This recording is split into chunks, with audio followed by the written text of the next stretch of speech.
Good morning and welcome to BJC Mitzvah Day, number 180, part 3. Using the Sefer Hachinuch, a mitzvah that keeps us on its way. The obligation regarding the Tumah, the impurity of Shichvos Zera, basically the discharge of semen. Here we go.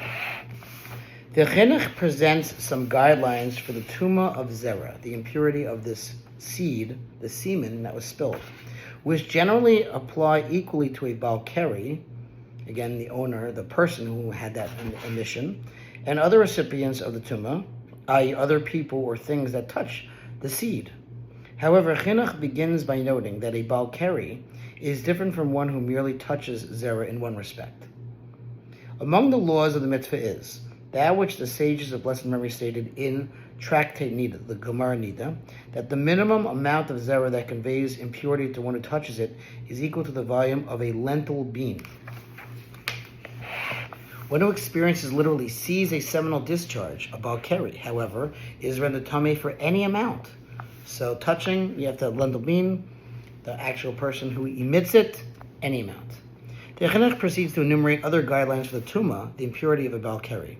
One is tamei, whether he experiences keri through happenstance, i.e. unrelated factors such as excessive eating and drinking, which again, folks, I'm talking to myself, we gotta be careful with our overeating, especially as Americans, as Jews in America. Chil Hashem. We don't know how to stop. You got to just take it easy. But we're saying these are some after effects. I mean, besides heart attack, besides chas v'shalom, high blood pressure, cholesterol, but spiritually too. A person can have these be a balkari or be a zav. Okay, but anyway.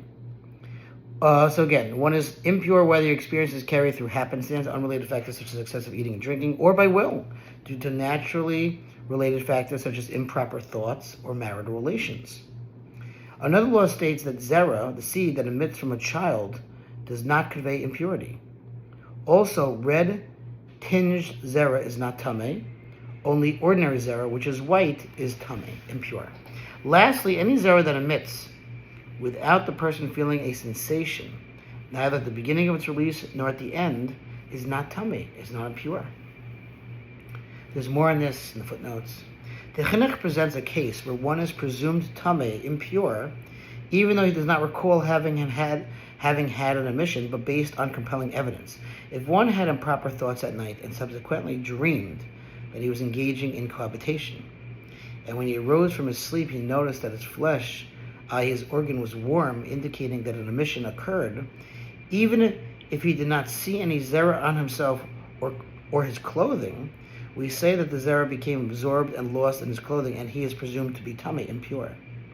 These laws and additional details of this mitzvah are set forth in Tractate Zavim, and we will continue this mitzvah. There's more, God willing, tomorrow. Meanwhile, to sponsor future mitzvah 36 from 100 for the gold. Have an amazing rest of your day.